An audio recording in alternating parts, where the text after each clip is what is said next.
Book 7, Chapter 5. Glyndon did not perceive, as he hurried from the house, two forms crouching by the angle of the wall. He saw still the spectre gliding by his side, but he beheld not the yet more poisonous eyes of human envy and women's jealousy that glared on his retreating footsteps. Nicot advanced to the house. Felipe followed him in silence. The painter, an old sans-culotte, knew well what language to assume with the porter. He beckoned the latter from his lodge. "How is this, citizen? Thou harbourest a suspect." "Citizen, you terrify me. If so, name him." "It is not a man, a refugee, an Italian woman, lodges here." "Yes, what I am, the door to the left.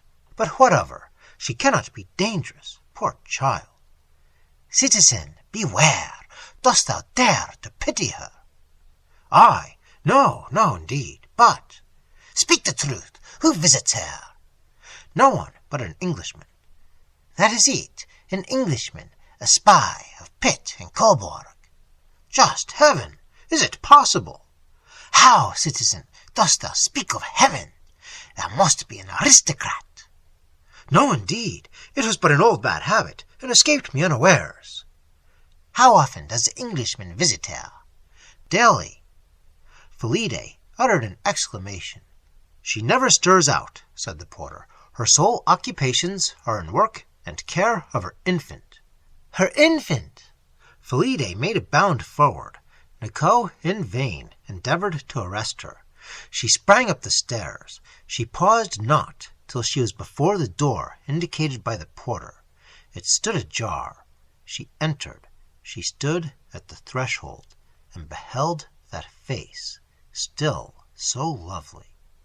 The sight of so much beauty left her hopeless, and the child over whom the mother bent, she who had never been a mother, she uttered no sound.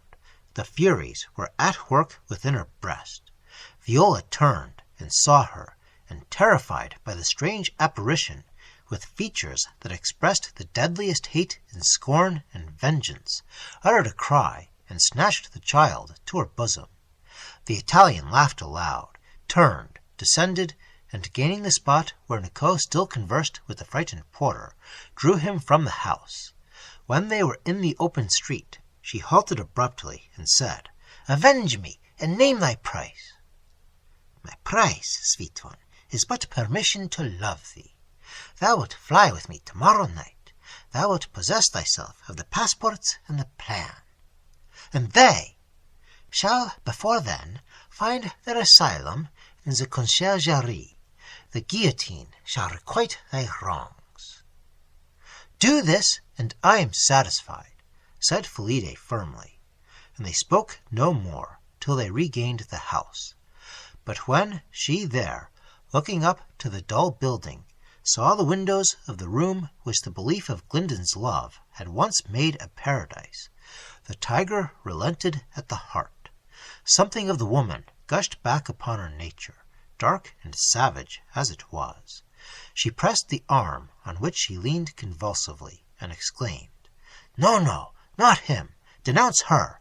Let her perish. But I have slept on his bosom, not him."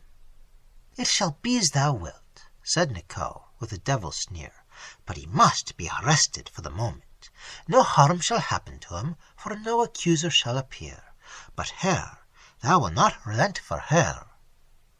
Felipe turned upon him her eyes, and their dark glance was sufficient answer.